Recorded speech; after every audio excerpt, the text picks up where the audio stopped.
वरी ज़ख़्म पुराणो ताज़ो थियो जो मोटी मुहर्रम आयो आ। हर अखे मां लुड़े कॾुखनि जा वहन, हर दिल में दर्द सवायो आ। हर अखे मां लुड़े कॾुखनि जा वहन, हर दिल में दर्द सवायो आ। घणो वक़्तु अॻे इन माह अंदर थियो कहर ज़मीन करबल ते। घणो वक़्तु अॻे इन माह अंदर थियो कहर ज़मीन करबल ते। जिते ज़ालिम बेडो हिन नंढड़नि वॾड़नि सभिनि खे कुहायो आ। हर अखे मां लुड़े ग़मनि जा वहन, हर दिल में दर्द सवायो आ। वरी ज़ख़्म पुराणो ताज़ो थियो जो मोटी मुहर्रम आयो आ। हर अखे मां लुड़े कॾुखनि जा वहन, हर दिल में दर्द सवायो आ। चयो हज़रत इब्न ज़ियाद खे हो मूंखे छॾे मां पोइ ते मोटी वञा।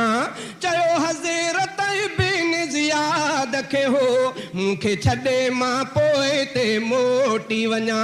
या पाण यज़ीद सां ख़ुदि मां मिलां, मुंहिंजो वेड़ जो को बि न रायो आ। हर अखे मां लुड़े ग़मनि जा वहन, हर दिल में दर्द सवायो आ। वरी ज़ख़्म पुराणो ताज़ो थियो जो मोटी मुहर्रम आयो आ। हर अखे मां लुड़े ग़मनि जा वहन, हर दिल में दर्द सवायो आ।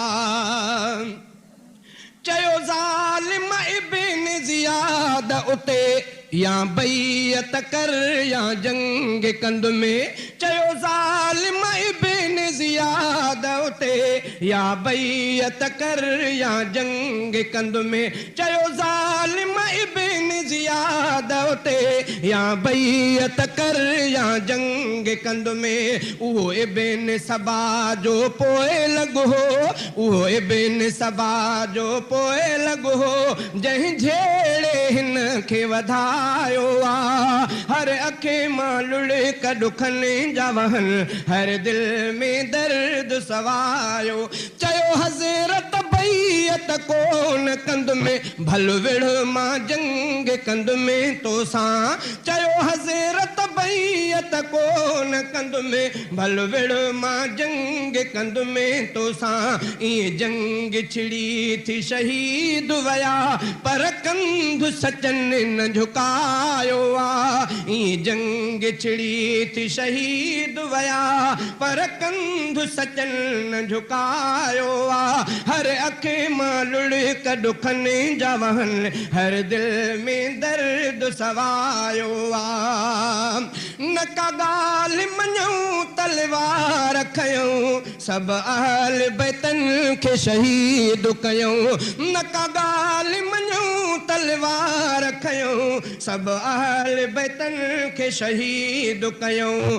पोइ मातम पाण करण से लॻा, पोइ मातम पाण करण से लॻा, तिन ढंग सां पाण लिकायो आ। उहो साॻियो नसुल अॼु ताईं पियो करे मातम थो जो इमामनि जो। उहो साॻियो नसुल अॼु ताईं करे मातम जो थो इमामनि जो।